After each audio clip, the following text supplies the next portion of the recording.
अब हम जानेंगे कि कौन से फैक्टर्स है जो हमारे इनसाइट को इन्फ्लुएंस करते हैं। फर्स्ट नंबर पर आता है इंटेलिजेंस। ये एक मेजर इफेक्टिव है। जितनी ज़्यादा इंटेलिजेंसी होगी तो हमारा जो इनसाइट डेवलप होने के चांसेस उतने ज़्यादा होते हैं। अब सेकेंड नंबर पर आता है लर्निंग सिचुएशन। लर्निंग सिचुएशन जितनी ज़्यादा अच्छी होगी, बच्चों को स्ट्रेस जितना ज़्यादा कम होगा, इन्वायरमेंट जितनी ज़्यादा पीसफुल होगा, इनसाइट उतना ही अच्छा डेवलप होगा। अब एक्सपीरियंस, अगर आपको पास्ट में कुछ ऐसे एक्सपीरियंस हुए हो, जो भी आपके सामने प्रॉब्लम आई हो, अगर आपको पास्ट में उससे रिलेटेड कुछ एक्सपीरियंस हुआ होता है, तो क्या होता है, आप उस प्रॉब्लम को जल्दी सॉल्व कर लेते हैं। तो इट मीन्स आपको उससे रिलेटेड उस प्रॉब्लम का सॉल्यूशन जल्दी मिल जाता है। अब आप जब भी हम बच्चों को कुछ भी हम करवाना चाहते हैं, तो हमारी ज़रूरी है कि हमारे जो भी शुरुआती प्रयास किए गए हैं वो सही होने चाहिए। अगर हमारा डायरेक्शन सही होता है तो हमारी इंसाइट भी अच्छे से डेवलप होती है। अब हम बात करेंगे प्रिंसिपल ऑफ इंसाइटफुल लर्निंग के। अब देखिए, फर्स्ट लॉ है लॉ ऑफ प्रेग्नांस। प्रेग्नांस ये एक जर्मन वर्ड है जिसका अर्थ होता है व्यवस्थित होना। हर व्यक्ति जो है मानसिक और शारीरिक रूप से, मेंटली एंड फिजिकली, वो एक स्थिर अवस्था में रहना चाहता है, वो संतुलन की अवस्था में रहना चाहता है, वो किसी भी तरीके का स्ट्रेस पसंद नहीं करता, वह चीज़ों को सरल और सादगीपूर्ण तरीके से समझना चाहता है। जब भी व्यक्ति के सामने कोई ना कोई प्रॉब्लम आती है, तो वो उस प्रॉब्लम को अपने तरीके से सरल और व्यवस्थित रूप में समझने की कोशिश करता है। जैसे कि जब चिंपैंजी के आगे ऊंचे है, हाथ से वो उसको नहीं पकड़ सकता है, तो वो अपने जो आसपास की सारी चीजों को, जो एक जटिल अवस्था है अभी उसे जो समझ में नहीं आ रही, उसको समझने की कोशिश करता है। आसपास की चीजों को अच्छे से ऑब्जर्व करके वो जानने की कोशिश करता है कि कैसे वो इस प्रॉब्लम का हल निकाल सकता है। यानी कि वो संतुलन की अवस्था में आना चाहता है। अभी जो उसका माइंड है, वो इस स्ट्रेस में आ गया है कि वो कैसे इस प्रॉब्लम को सॉल्व करेगा, कैसे वो संतुलन की अवस्था में आएगा।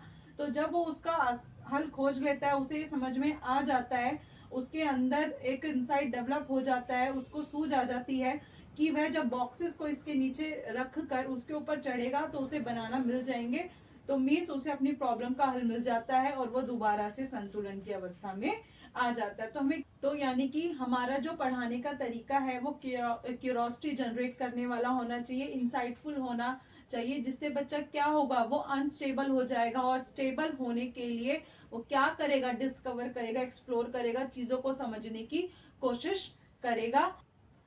इससे उसकी मानसिक शक्तियों का विकास हो। अब जैसे कि बच्चा, हम देखते हैं कि जब भी हम कुछ पढ़ा रहे होते हैं या कुछ भी कहीं भी अगर हम कहीं पर भी जाते हैं, तो बच्चे के माइंड में उधर उस चीज को लेकर बहुत सारे क्वेश्चंस आते हैं। अगर हम एक बच्चे को गार्डन में भी लेकर जाते हैं, तो बच्चे के माइंड में बहुत सारे क्वेश्चंस आ जाते हैं और वो उनका आंसर जानना चाहता है। तो हमें क्या करना चाहिए कि उसके हर एक क्वेश्चंस का हमें पॉसिबल आंसर जरूर देना चाहिए। उसे डांटना नहीं चाहिए या उसे मना नहीं करना चाहिए। जो भी हमारे पास पॉसिबल आंसर हो, एक सही आंसर हमें उसे देना चाहिए। जो उसकी क्यूरियोसिटी उसके अंदर जगी है, वो हमें क्या करनी चाहिए, शांत करनी चाहिए। वो जो अनस्टेबल हो गया है, उसे स्टेबल करने के लिए हमें उसके क्वेश्चन का आंसर जरूर देना चाहिए, ताकि वो एक संतुलन की अवस्था में आ जाए। अब सेकंड है लॉ ऑफ प्रॉक्सिमिटी। प्रॉक्सिमिटी का मतलब होता है निकटता। यानी कि जब भी बच्चे के सामने कोई प्रॉब्लम आती है या हमारे ही सामने कोई प्रॉब्लम आती है, तो हम सबसे पहले अपने आसपास की चीजों पे नजर दौड़ाते हैं कि हम आसपास की चीजों का यूज करके हम कैसे किसी भी प्रॉब्लम को सॉल्व कर सकते हैं। ऐसे ही और हम अपनी मानसिक क्षमताओं का यूज करके, आसपास की चीजों का यूज करके उस प्रॉब्लम को सॉल्व करने की कोशिश करते हैं। तो जब भी हम बच्चे को कुछ भी पढ़ाएं, तो हमें ज्यादा से ज्यादा कोशिश ये करनी चाहिए कि हमारे आसपास जितने भी एड्स अवेलेबल हैं, मतलब जो भी सामग्री अवेलेबल है, उनका पूरा अच्छे से यूज करके हम बच्चे को पढ़ाएं, ताकि बच्चे के अंदर भी उसी तरीके की आदत डेवलप हो। वो भी जब भी कुछ प्रॉब्लम का सॉल्यूशन ढूंढने जाए, तो अपने आसपास की चीजों को अच्छे से समझे, उसको अच्छे से ऑब्जर्व करे और अपनी प्रॉब्लम्स का हल ढूंढने लगे। अब जैसे कि बच्चे के अंदर बहुत सारे क्वेश्चंस होते हैं कि मैं इसे कैसे करूं, तो हम क्या कर सकते हैं कि हम बच्चे को सीधा डायरेक्ट आंसर ना देके हम उस बच्चे को क्लूज दे सकते हैं। बहुत सारे हिंट देकर हम उस बच्चे को उस आंसर के आसपास लेकर आ सकते हैं, ताकि वो खुद ही अपने आप चीजों को समझे और खुद ही उस क्वेश्चन का आंसर भी जान पाए। तो इसे कहते हैं law of proximity. Law of similarity means समरूपता।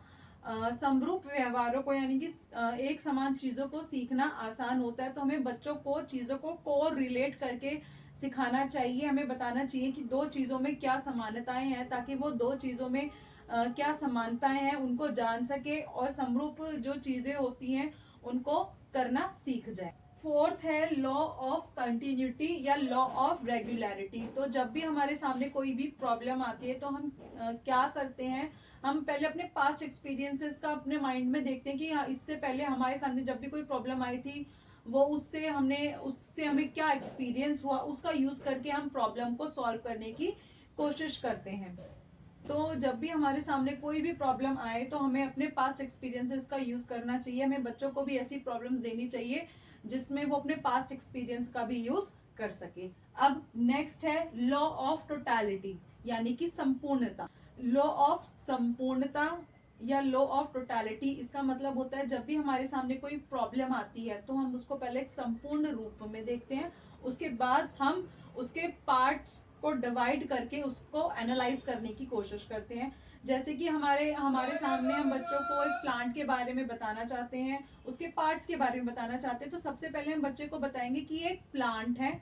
उसके बाद हमें उसके पार्ट्स पे जाना चाहिए, बच्चे को प्लांट दिखाना चाहिए, देन हमें उसके पार्ट्स को बताना चाहिए। ऐसा सीधा नहीं होना चाहिए कि हम उसके पार्ट्स बता रहे हैं और अभी जो जो मेन चीज हम बताए ना कि वो है क्या।